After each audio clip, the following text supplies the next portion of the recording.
being picked up instead of something like an anti-mage, for example, they're going to have the extra amount of lockdown and teamfight impact to be able to get kills onto these key heroes like the Morphling, slow down his farm while taking towers at the same time. And for that reason, I'm going LGD. I think this is going to be a really nice testing ground for PSG.LGD as well, with how they can look to address the Marcy. Because, again, they obviously led it through with a strategy where they instantly went Tiny and Lich. So if they're able to beat this Marcy, it could, in the later stage of the tournament, give them an opening to potentially let it through the pool, which really helps out a lot in your drafting. If you don't have to be as worried instantly first banning a hero, then your drafts just open up drastically. So I think this is going to be another nice thing to see how they can deal with the position 3 Marcy. We'll see. We'll see how it works out, right? We've seen Marcy work across basically every single position except maybe mid lane, right? So just to be able to give yourself, like you mentioned, that draft flexibility is going to go a long way towards LGD and their chances. But I think there's a reason it's banned all the time. It is a ridiculously busted hero. And who knows, maybe Hokori have a super good laning stage and are able to, on the back of a couple of stuns, once they hit their level 2 timings, get some kills up here onto probably the Lich, a bit less likely for it to be the Faceless Void, but it's still going to be super scary. They're actually switching the lanes a little bit as well, aren't they? Looks like you've got Marcy and Snapfire going into the safe lane for now, wanting to go up against that Visage. I'm actually feeling a lot more confident with this from Hokori, right? 2 heroes that have 1 and, well, 2 armor, because you've bought the Ring of Protection coming through on Xingqiu. So smart buys, lots of stats, lots of armor for 2 incredibly squishy heroes. So we'll see if it pays off for Hokori. I think this is probably the best thing that they could have done in this situation. Okay.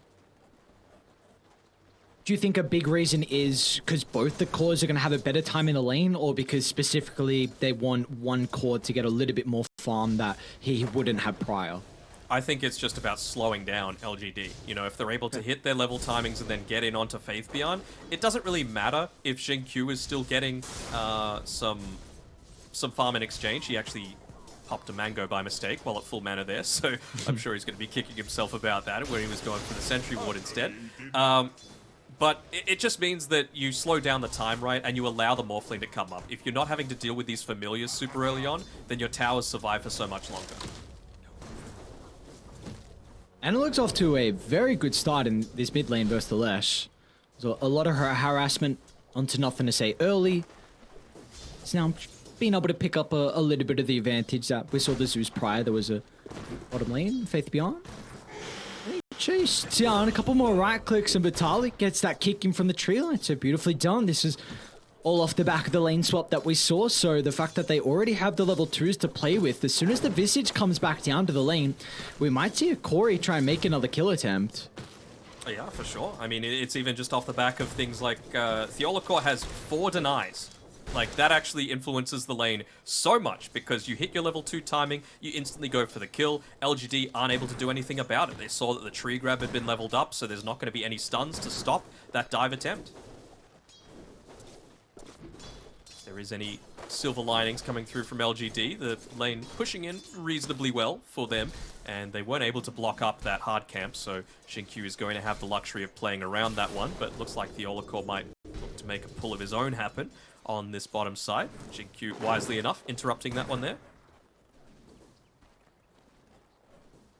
So this is it. You just got to make space for Faith Beyond to get his early levels and farm, because, like I was saying before, you do have kill threat. It just depends on your timings. I think they're going to be waiting for level 3 on LGD now. Try and get 2 points in the Soul Assumption, perhaps. Blink, Cardi? Oh. Why always gets it? Ooh, don't get yourself cancelled. Oh no, not the soul. Might be able to get a stack off here on the bottom side with Theolacor, maybe even secure the bounty room for himself. Again, basically trading in the mid lane. It's what we come to expect. Both of these mid laners love buying into the magic stick, just to make sure that they're able to continuously spam their abilities. A couple of points in the lightning storm this time around, just the 4-second cooldown.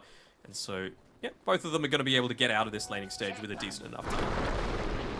And it's also both mid laners that don't particularly make a lot of rotations as well. Zeus might have some early involvement just thanks to the level 6 if it comes out at decent timing. So So we see Clockwork just going to deny himself, and also top lane Lumiere taking a lot of harassment as well. Both sides will be chilling for the moment. So yeah, I think with the mid laners, power runes are always going to be nice here if they're able to pick that up. Regen, Arcane, of course, very beneficial, potentially haste, but Analog's really his involvement's going to come to the 6, and maybe nothing to say once he gets more points in the Edict, can start to consider about making rotations. Yeah, a couple of odd things. Oh, they're actually going to go on to Y on the top side. He's back far enough that he's going to be able to get away. Just have a look at this, securing both water runes. This is where LGD just made a really smart movement coming through from Xinkyu. And I thought with that death on Gardic, I don't think he actually bought out before it as well. So he lost a little bit of gold, then bought his items. And I really thought at the 3-minute 40 mark, he was going to TP to mid lane, refill Analog's bottle, and help him secure that water rune. Because now Nothing to Say is in a really solid spot against this Zeus to be able to farm out these next couple of waves really effectively. You see the Zeus is really having a difficult time. Screwwave just relying on his high right-click damage. Bottom lane, Xinkyu might be in some trouble, but Tali still has the jump on forward, so the use of the rebound closes the short distance, and another kill for them to be able to find Hokori. Double bracer picked up already for the Marcy, so furthering how difficult it's going to be to deal with her in the lane. I think she's got the boots coming out to her as well as the wand. Has the phase boots queued up, but I really like the other item, the infused raindrops that Vitali's got for himself. You know that you can consistently look to make kills happen in onto this Visage, so if you can just stop the turnaround from happening, that's going to go a long way towards your success in this game. There we go. Lumiere he's getting bodied by Arme, just consistently just chasing down the Morphling, trying to make sure he's unable to right-click and putting him at the high strength threshold where he doesn't have enough damage as well to play the lane. I mean, yeah, you are a weak laner. You got to make sure that the harass is coming out consistently. An underrated aspect of the change is the increase to the mana cost per second on the attribute shift. So it means that you're not able to secure last hits quite as easily. You can't just approach the lane at all because you've got no mana to play with. Might be why Lumiere's going for that. I think he's got a Falcon Blade. Never mind, he's just going the treads. I prefer this. But we saw that PSG.LGD with their rotations prior around the 4-minute mark was very impactful to try and slow down Analog. This time it's only going to be Theo Hokori, and it does secure the regen rune for the Zeus, who does have level 6 picked up very shortly as well. So the side lanes have to be cautious about their position.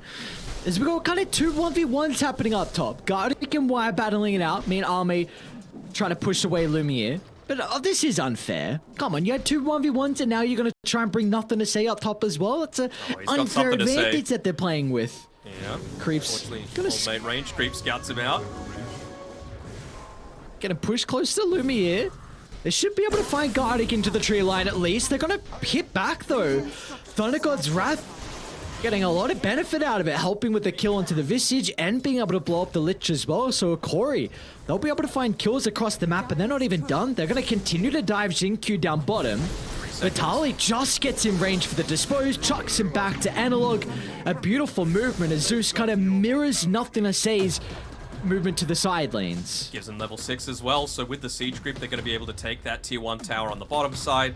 I mean, Leshrak's one of these heroes that actually does quite like to be able to farm inside of the Ancients area if you're able to get him a few stacks up, so that's a big tower to take early on for Hokori. I honestly didn't think the lane was in a position for them to go for that attempt. It was right pushed with like 1.5 creep waves underneath the tower, but they went for it, and that's the power of the Thunder God's Wrath, just giving them the extra burst. This is scary now because you have to deal with a Mars who's top of the net worth. Phase boots, I believe, getting delivered on the courier. Yeah, that's the case. Double bracer, working to the BKB is the next item. So yeah, they're going to be able to deal with the Marcy. They let it through the pool. They felt like the first phase, I should say, was enough, but he's had a completely free game. Looking to potentially even make a move towards this mid lane. Vitali coming through for Nothing to Say. Rotate back to be able to play around that rune, and have to be careful with your positioning, Nothing to Say. Oh, they miss on the stun, but still toss back. One more right click. Vitali gets some refire. Meanwhile, top lane, Lumiere's in a little bit of trouble at the moment. He has the waveborn, but Xinkyu's in a great position to catch him out after the waveborn, but he just walks away instead, so they will be unable to get the kill into the morph. Yeah, put a lot of emphasis up onto this top lane, haven't they? Trying to shut down Lumiere as much as possible, but even with all of that, he's 300 net worth ahead of Ame right now, so in terms of Hokori, mission accomplished for this laning phase. They showed how great they were in game number 1. Game number 2, similar sort of thing. It helps having a Marcy for sure, most busted hero of the entire patch, but well, they're executing. You got to execute correctly. And they're doing just that. See if they can continue though. That's the main thing, because they had a very good start to the previous game, but just fell a little bit short there. But another tower going their way. Yeah, they even rotated Y for this. So with the Frost Shield, trying to slow things down a little bit, protect the Leshrac when he wants to be picking up a bunch of these stacks inside of his own jungle. They might have even seen if he was looking at his experience.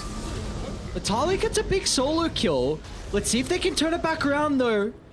Jump away, and Vitali's fine. Beautifully done. I mean, with the start that he's had here on the Master, if you can get some kills early into the back, it's going to really continue to slow down his game, but not the case here. Is now 5 members from Hokori up top, and I mean, they're eyeing up the carry here onto PSG.LGD. He's going to be able to get some distance off the back of the time walk, but where are the rest of the members on Dire?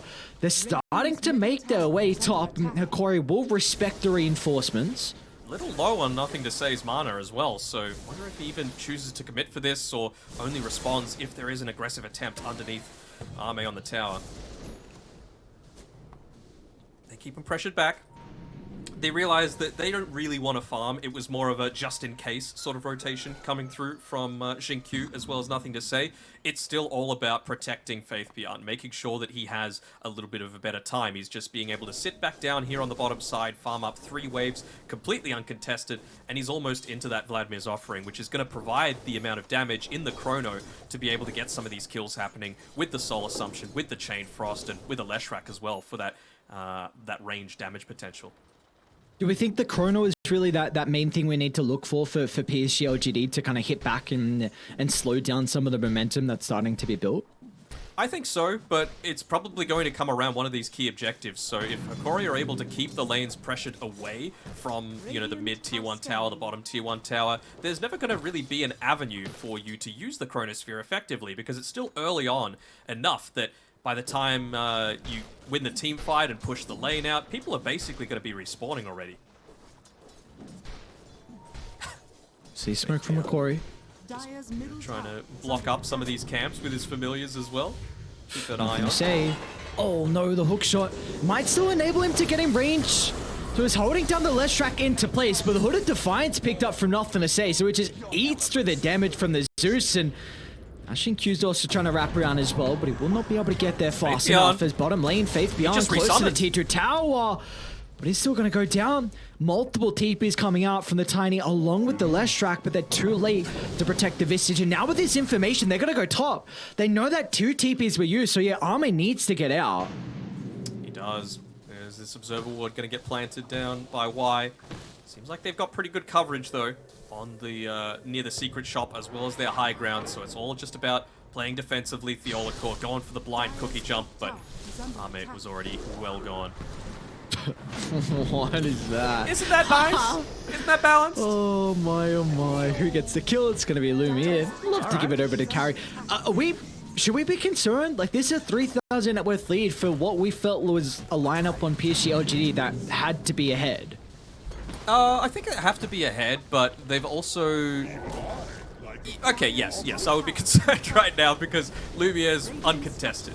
2-0-0, top of the net worth charts. This is that movement that I was talking about before though, right? You move down towards the bottom side, you open up this tower, you enable a lot more pushing to happen on this bottom side of the map. It's enabled by the Vladimir's Offering, and you just can't make any rotations down here if you're Hokori. Instead, they're going to go into Roche. I quite like it. Again, just everything to give over onto Lumiere to make sure that he's not going to be giving up his life for free in these next few minutes, right? You can even look to play a little bit more aggressively near the tier 2 tower on the top side, use that pushing out with the Manta style, and it forces a lot more defensive reactions coming out of PSG.LGD, which they don't want to do. They want to keep the pressure going. What are your thoughts if, I know they didn't, but what are your thoughts if they would have given the Aegis to someone like Vitali? I don't think it's needed, honestly. I think they're far enough ahead and Marcy is just strong enough that you shouldn't be dying for free. I think it's just much more important to enable Lumiere. This Morphling is what it's going to win you this game. One thing I've always been impressed from with these tier 1 teams, and a big way you can kind of differentiate between a tier 1 and tier 2 team, is when they're able to read their power spikes and when they are just slightly ahead, and if they can enter the jungle and take over the enemy side of the map, or get a tower for free, or get Roche for free. And Hokori now in both games have done just that. Like, these are very early Roches that we've seen out of Hokori in game 1 and game 2 now, and this is something that always been impressed for the tier 1 team. So this is a great start for them in this second game, and really just the overall, I think, run for them. Gardic, he's looking to pump fake with the hook shot there. Xingqiu able to just get away. Just small little mistakes like that would have led to potentially some pressure putting in onto the tier 1 tower. Never mind, Marcy's there. What a hero. All right. Oh my lord. 5,000 net worth. Wonder what Xiaowade's doing right now. Is he just writing down ban Marcy as the biggest issue for this game so far? Because that laning stage went incredibly well. You've already opened up a nearly 1,500 net worth lead on Lumiere as opposed to Arme. Or even looking to consider grouping up here on this top-hand side. I mean, why not? Keep the pressure going while you're strong. Or when they see the TP coming through as well, can they time it correctly for Xingqiu? Don't even need to. Lord, Xingqiu gets blown up. Another Thunder Gods. Scouts out that no one else is near Faith Beyond, so they're even going to drop the Mortimer Kisses. He resummoned on the Familiar, so this is just free money given over to Hokori. The rest of PSG.LGD is starting to finally show up. They're going to be very separated for the moment, though. They've been able to address the snapfire over to the right side, though. Why, once again, isolated from the team. We'll see what the two cores... No, it doesn't look to be the case. They've got Chrono and still a decent amount of mana onto nothing to say, but looks like Hokori are going to back up.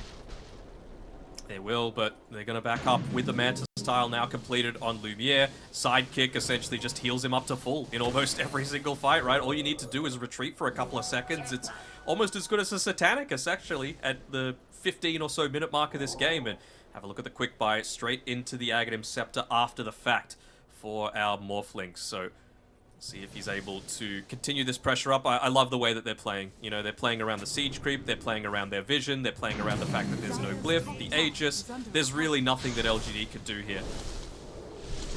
I think for them, you're now looking for this Wraith Pack to be completed shortly for Faith Beyond. It's a very big item to be able to stall out some of the damage from Hokori in these fights, as once again, they'll find another target and wire behind the Tier 2 tower, which now secures a very big objective for them to claim the outpost. But yeah, I think for Dire, you're just looking to try and not feed away too many lives. You know, there's nothing to say. He's also getting a Tier 1 tower mid with the Edict, which will just be enough damage, it looks like. So, what's it done? Okay. Gets them close to the Wraith Pact as well on the Visage. Pretty important. Oh, shit. Whoa, nice toss away. Okay. Lumi is still playing around with the tiny replicate. Will be able to catch up. Almost a beautiful individual play coming out there from Xingqiu to get him out, but... I wonder if they're going to read nothing to say. He was considering just keeping that wave shoved from the other side of the map. He might look to get the next one as well, realizing that, look, by the time they respawn, it's going to be able to give enough information to stop it. Ooh. Why did it go bot instead? Okay, I mean... Does Arme go for this wave? Oh, it's greedy. Oh, this is greedy. Oh, he's going to start backing off. He might be too late, though. Have they got the rocket flare? They do. Oh, what a perfect placement. Gardic anticipating where Army was going to jump into the tree line. Beautifully done from the Clockwork. A great smoke from Hokori. Everything is on point. You know, a lot of people clowning on SA Dota, but they have come here to play. Just looking super impressive, cohesive with their movements, and I mean, this is what's always been strong about their playstyle, right? Another 30 seconds or so left on this Aegis, but it's accomplished what it needs to. It's taken away the top tier 2 tower. It means that Lumiere has much more space to farm. He's gotten much closer towards that Aghanim Scepter for himself. Vitali. An aggressive jump in, but it's going to be playing off the back of the BKB, so there's no concerns for the Marcy. Can easily pick off nothing to say. Even going to get closer and closer towards that Basher as well for himself, which, you know, it's a good little bit of extra damage to, A, be able to get through the Gravekeeper's cloak, but also maybe provide that surprise stun where the Faceless Void isn't able to get the Time Walk away. Arme is still so crucial to all of LGD's chances here, and well, maybe they look to farm up a couple more creep camps, get their neutral items from tier 2, and then with the respawn coming through on Nothing to Say, actually he really needs that Bloodstone. Level 2 ulti and the Bloodstone at about 300 gold, and then LGD might look to make their move. You gotta do it before you reach this Aghanim Scepter on Morphling, because he's only 1600 gold away.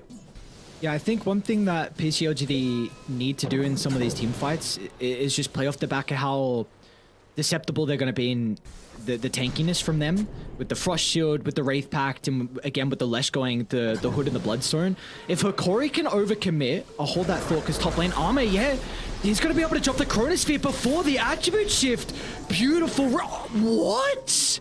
Oh my god. Hang on. It was the tornado. No way. Hold on. Still going. To the tornado is why. What is this game, dude? You always have a hope, man, of killing off the Morphling who's top of the net worth. Only, that was his first death. You would have got a big streak as well. Convert on the Chrono, which I don't even think we've seen in this game. And he dies to the lingering effect of the tornado. Do you know how much damage that tornado does every second? No, I don't. How much? 8. It does 8 damage, and that was able to kill him. Ridiculous that this like potential huge kill streak could have been given over. He still, of course, gets the unreliable gold taken away from him, but man, what a turnaround that would have been. What a big moment that could have been to potentially get closer to the Mjolnir on Arme's Faceless Void, and they committed very heavily for that as well. Minute and a half left on the Chronosphere. They see where he is because of the Rocket Flare. Looking to try and potentially converge on through. Do they have the vision to place up onto the high ground? Doesn't seem like they do just yet. So they're a little bit more anxious about making this move up into LGD's ancient camp area. That's a big rune though for them to play with on Hokori. Arcane can get that into the hands of the Zeus.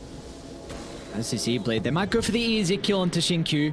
Continuing to slow down this blink timing here for the Tiny, which is a big reason why I feel like LGD in these team fights need to play off the back of the counter initiation. You need to kind of hope that Hokori expect you to be squishier than what they are. They overcommit into a team fight, then you turn it around with a big Chrono and kind of the damage coming through from the Chain Frost as well. Oh, let's see that back. Dude, no way the Cyclone kills him there. That is just so devastating. Man. 8 damage to potentially make Zhao 8 cry. I mean, how much more fitting does it need to be? It's a pretty fast roast spawn as well here for Hokori. This is actually enormous for them, right? Like, you've just finished the Aghanim Scepter on the Morphling. You're going to have level 15 for that extra 16 seconds of the Morph duration, meaning that you're going to have that attack speed stolen for much longer. And then it's the second Roche as well. So you're going to have that attribute shift being able to be cast while stunned against 5 heroes that can stun you right now. This is a gigantic ward that Hokori have in the mid lane. A position where we're probably going to see them smoke from, honestly, it looks like. With how that PSG.LGD are grouping up, regardless, they're getting so much information from it. They're desperate to try and get... Well, actually, they go. They realize that they've got to go for this attempt, but you don't have the Mjolnir finished up quite yet. On Arme, at least he's got the attack speed to find the pickup. White drops the wall, but the jump in from Vitaly actually traps him on the high ground instead, but it doesn't matter. LGD are crumbling, they're too far behind. Vitaly's onto Nothing to Say. He's got the artillery raining down from afar as well. As PSG.LGD need to split away. Arme to the left side, he wants whatever farm he can get. They're starting to TP in. Is the Morphling going to be fast enough for the stun cancel? He is. Oh no, not again. Arme caught out, more TPs raining down. They'll catch up to the Faceless Void with ease, and now they can go back and get the second Roche as well. Oh yes they can. There's that juicy Aghanim Shard just right for the pick and for Lumiere. Gaimin smiling on Hokori today. What a start it would be if they're able to close this one out. Taking a game off of LGD this early into a tournament. In the past, they've gone entire group stages while only dropping a single game, and for them to do it in Series 1, what a confidence boost it would give to the SA squad. It's a gigantic thing, man. That is if they can close this out, 15,000 net worth lead, honestly, they should be able to. Like, we're saying, can they? This is a lineup where a Morphling late game, I really feel like will win them. win them this game. Like, you match up well versus the Faceless Void. You have those items, and importantly, he got a lot of experience off those kills as well. You just mentioned the level 15 talent, but also the level 18 was a really big thing back in the day with the Septimorph kind of game style. That still extra is. Cooldown. Yeah, still is, exactly. It still is. So this is very big for Hokori here. Yep, it essentially gives you 4 seconds of downtime, so it's like, well, Faceless Void, good luck right-clicking anyone, because you're only going to have 4-second window to be able to do it, and Hokori, they're going to understand that. They're just going to look to retreat underneath their own vision, they're going to look to play a little bit more defensively, and even if he lands the perfect Chronosphere, who cares? You know, you have no right-click damage, and you're still able to shift the attributes there. And it's not like they've got a Spirit Vessel either, so yeah, good luck trying to take him down. So I think the one nice thing for PSG.LGD is that they do have some pretty nice ways to defend the higher ground. It's really going to come down to this blink on Xingqiu. A blink toss back into a split earth or a familiar stun into the instant kind of extra control is how I can see them defending. Yeah, even potentially blowing up Lumiere as well, but it's not enough damage. They might be able to turn it back onto Vitali. All right, a beyond godlike streak for them to claim, and they want more blood. See if they can catch up, however, on Dire. Theolacor is going to try and get it to the tree line. Xingqiu, oh, they didn't see him. Oh, they didn't see Theolacor, so he'll TP out, but you at least get the kill onto the Marcy. And yeah, so that was a Tiny that got the streak. He really didn't need to be there, though. That's the thing. Like, you'd already been able to retreat there on the Morphling. He has the Aegis as well that you had to play around with. I was kind of thinking that Xingqiu was, if anything, going to go for a toss back, but with how tanky this Morphling is right now, I think that might have just meant death for the rest of the team. So forcing a poor response out of Hokori might be the way to go for LGD right now if they're going to come back into this one. This might be one of the biggest comebacks of the tournament. And I know we're only in one series, but if they're able to bring this one back, not if Arme dies. Gonna see him. Arme's in trouble. Oh, he's gonna time walk out of the right side and use a defensive Chronosphere. That's on to 3, but Vitali's gonna chuck him out instead. You can't chuck your teammates out, but as long as you're close enough to be able to chuck up the Faceless Void, they'll get the kill and then easily go to the Tiny afterwards, as God was in a perfect position to be able to capitalize on the positioning of Xingqiu. Once again, though, I mean, of course, it doesn't feel great to be able to give up your core, but nothing to say, doing his best to try and drag people towards the bottom side of the map. Shoving the lane very effectively with the Leshrac. He's got a Siege Creep to be able to play with, but you're going to need to pop the Glyph if you're going to try and defend this one up here. They've still got another, 15 or so seconds to be able to do it, so Faceless Void will be back up line. Can they make the full-on retreat? Seems like they're going to. Radiant's bottom tower is under attack. This could be the fight that ends the game. Minute and a half left on that Aegis. Not yet level 18, so they'll know that on LGD if they can make the jump onto the Morphling and to burst him down twice. There's the toss back. There's the stun. He gets the attribute shift. Vitali's going to be in as well with the BKP. They've been able to cover Lumiere with the initiation. Arme has to cancel his TP as well. But that's important for PSG.LGD. You force out BKP, kisses, and you stored out the Aegis, so you'll live to see another day. Yep. Yep, you stall out the Aegis, 0 ultimates used as well on LGD's side. Essentially 0 cooldowns outside of the Wraith Pact. So yeah, big win like you were saying before. Bloodstone was used, but who cares? Only 30 seconds cooldown on that one.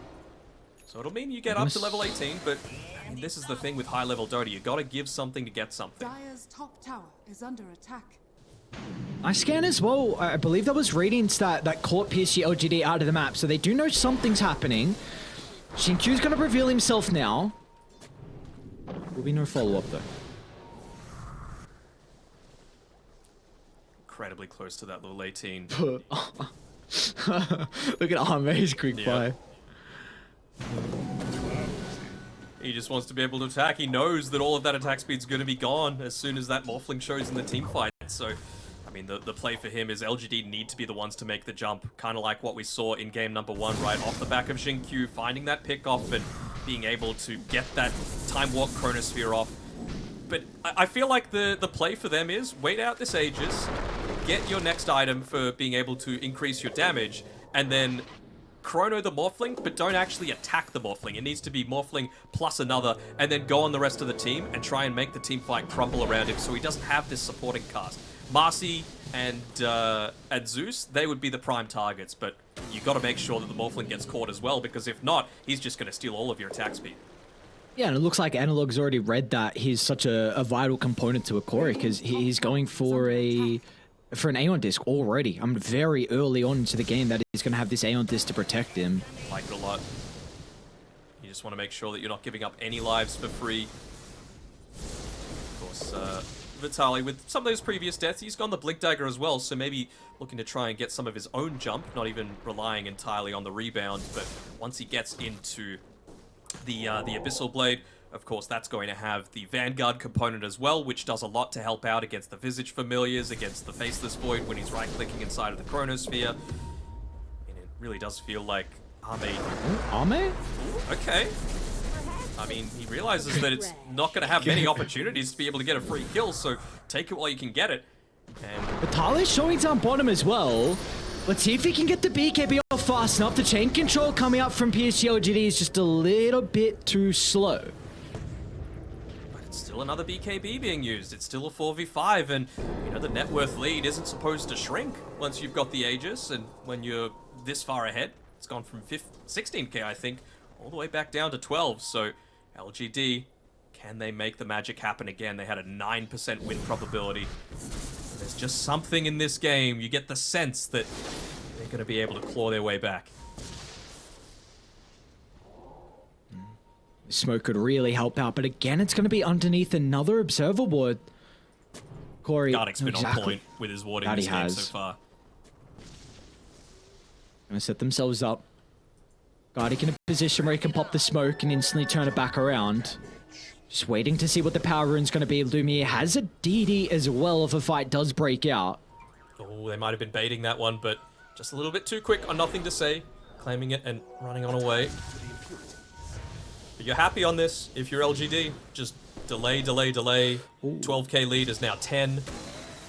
They're just getting a little bit more out of the map. Already finished up the Moon Shard in addition to the Mjolnir. I'm sure that he's going to look to go for the attack speed in Chronosphere as well on Ame as well once he reaches level 20. It does kind of feel like that's their next key timing. And it might link up around when Roche is set to respawn, potentially only 20 seconds away. But I get the feeling it's a longer one. I think another one is you're looking at Faith Beyond if you can get this Hex at a decent timing. This actually gives you an avenue now to stun up the Morphling where he can't play with the attribute shift. So this is something that could really catch Hokori off guard. I wonder what the item's going to be after Faith Beyond, if he goes for like a Scepter to kind of help him get into the middle of these fights. But this is a really, really big item, and I think a game-changing one if he can get it shortly. Yep.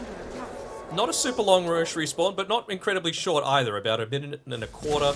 So they're going to still be able to put some pressure out on the map, and all this time that Ame gets to be able to farm on his own away from the rest of the team, get a lot of that solo experience through, put pressures onto the Hokori towers. They're even just using the familiars for that same purpose, right? Force them to have to come back, force them to have to make difficult decisions, because this is the area that they started to panic last game. This is where they got too tunnel visioned and all focused in onto Nothing to Say and ended up giving up a big portion of their map. They're going to do it again this time. Tier 2 tower going down for free on the bottom side. He's going to face check the smoke. Oh, Xinkyu doesn't get any spells off, and now Hokori can look to jump back in. They've been able to blow up the Tiny. Vitali with the follow-up as well onto Gardick's initiation enables him to get rid of Nothing to Say. Two quick pickups here for Hokori, and they might be able to crack the high ground now. Might indeed. That tower's sitting pretty low, so you're going to need to use the glyph really early here. Going to look to make them do it without it even being able to hit the creep wave if possible. Oh, that reduced damage, and yep, there we go. Looking to get maximum efficiency out. I feel like they might try and stick around just to be able to kill that tier 3 tower, but Xinkyu not giving them the possibility, still wanting that extra little bit of safety net that the additional armor provides with being able to fight underneath the tower. Every little bit counts at this stage of the game, and Roshan's back up though. Aghanim Scepter available. Who would you give this to? I'd probably give it over to Marcy, right? Oh, maybe the Zeus actually. He's going Octarine course, so give him a free Nimbus, that'd be pretty solid. Yeah, I'd say Zeus or Clock I'd be pretty happy with. Yes, you're a clock enjoyer now. Without it, I think the Scepter is very, very strong. It does look like it's going to be given over to Analog, though. So you've got the Nimbus now to work with. A little bit of extra stuns as well. Don't hurt. Oh, without a doubt. Quite away from being able to get any sort of magic immunity on Nothing to Sage Leshrac. He's having to prioritize a lot more of his own survivability through his damage, through the Eternal Shroud, through the Bloodstone, and just even a Plate Mail. Great positioning from the Lich. Beautifully done. We see often with the Sage in Dota that we are, position 5s need to act as that bodyguard just so the carriers can get their farm and block the smokes. And while he's going to continue to make space, it'll take quite some time to catch up because they're also looking to make a play on the opposite side of the map, trying to bring down Nothing to Say up top, which they will be successful at doing so. Okay. I mean, he did shove out the lane, so it's going to mean the extra 30 or so seconds until the creep wave gets there. By the time the wave actually reaches the tower, they might even have the luxury of having Leshrac back up and alive. I wonder if he even considers on Lumiere just going up onto this high ground and hitting the tower. It's only got 76 damage, and yeah, I think that's the play. There we go. Dire's top tower has fallen. Is that back door still there? Oh, they're not there. I don't know. Has fallen. They are also stalking Arme as well. Just another solo chrono. Let's see if they can defend now without it. They're going to try and toss back. Morphling's okay for the moment. They'll get the Hex, but he already got the attribute shift off prior, so now Hokori, there's nothing that they really need to be concerned about. Shot. Oh, he stopped the chrono! Oh, did he? Oh, no, he stopped the TP. TP. So Void can't re-enter the fight now. Let's see what Hokori want to do with this information. They're starting to back off for the moment. They'll give the cheese over to Lumiere. He can look to go back in with 3 minutes on the Aegis. Yeah, why not? There's literally nothing stopping you from going inside the base. They don't have the Wraith Pact available, there's no Chronosphere, there's no Faceless Void. He's just being the bodyguard here guarding, saying, you're not getting back into this team fight, my guy. Scardy's gonna be pretty huge, Again, though. a toss into a stun. They get the Hex, but the attribute shift. This goddamn Aghanim shot on the Morphling. Why did you give it to him? Why did you change the Ag shot? This hero is so dumb with it now, and you see LGD have no answers to it. Without the chrono, it's just up to the right clicks, but Arme just crumbles under the damage as Hokori, it looks like they might have done it. A dieback onto Y. All 5 are gone. Ultra kill for Lumiere, and the G's are dropped as Hokori will take a 1-1 tie against PSG.LGD. Who would have thought? Who would have thought going into today with the probably least favored team in terms of likelihoods to win TI, taking out the multi-time grand finalists? I'm really excited to see. I mean, if this is any sort of indication as to how competitive this TI is going to be, then we're in for an absolute treat. Oh, that we are indeed. And I felt like really a lot of it came down to the lane swaps. Just the fact that, PSG.LGD, they let through the Marcy. They felt like they had a